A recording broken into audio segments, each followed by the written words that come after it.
BRS అధినేత కేసీఆర్ ఢిల్లీ పర్యటన ఖరారు అయినట్లు తెలుస్తోంది. తెలంగాణ అసెంబ్లీ ఎన్నికల్లో ఓటమి అనంతరం కేసీఆర్ తొలిసారి ఢిల్లీ వెళ్లనుండటం పలు ఆసక్తికర చర్చలకు తావిస్తోంది. రాష్ట్రంలోని రేవంత్ రెడ్డి సర్కార్ ఓవైపు గత ప్రభుత్వం బీఆర్ఎస్ నిర్మించిన కాళేశ్వరం ప్రాజెక్టు అక్రమాలపై ఫోకస్ పెట్టడం, మరోవైపు పార్లమెంట్ ఎన్నికల్లో బీఆర్ఎస్ బీజేపీ కలిసి పోటీ చేయబోతుందన్న ప్రచారం నేపథ్యంలో కేసీఆర్ ఢిల్లీ టూర్ రాజకీయ వర్గాల్లో హాట్ టాపిక్ గా మారింది. అయితే రాష్ట్రంలో కాంగ్రెస్ అధికారంలోకి వచ్చాక గత ప్రభుత్వం అవినీతి అక్రమాలపై దృష్టి సారించింది.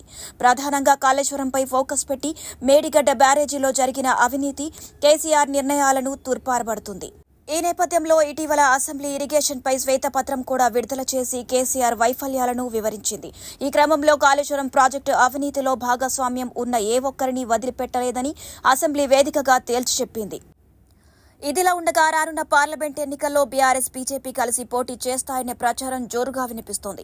ప్రస్తుతం ఒంటరిగా పోటీ చేసి ఫామ్లో ఉన్న కాంగ్రెస్ పార్టీని ఢీకొట్టడం కష్టమే అన్న అభిప్రాయానికి వచ్చిన గులాబీబాస్ బీఆర్ఎస్ బలానికి బీజేపీ క్యాడర్ కూడా తోడైతే పార్లమెంట్ ఎన్నికల్లో అత్యధిక స్థానాల్లో విజయం సాధించవచ్చనే ఆలోచనలో ఉన్నారని, ఈ మేరకు చర్చలు సైతం జరుగుతున్నాయనే గుసగుసలు కూడా వినిపిస్తున్నాయి.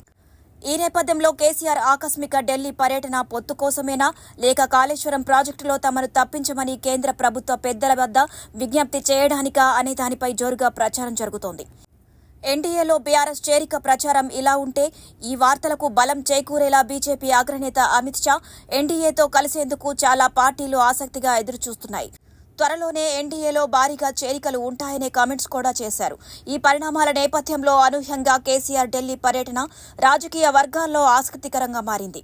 దీంతో ఈ టూర్లో భాగంగా కేంద్ర ప్రభుత్వ పెద్దలతో భేటీ అవుతారా, లేక పార్లమెంట్ ఎన్నికల్లో పొత్తులపై చర్చించేందుకు బీజేపీ నేతలతో సమావేశం అవుతారా అనేది రాజకీయ వర్గాల్లో హాట్ టాపిక్ గా మారింది.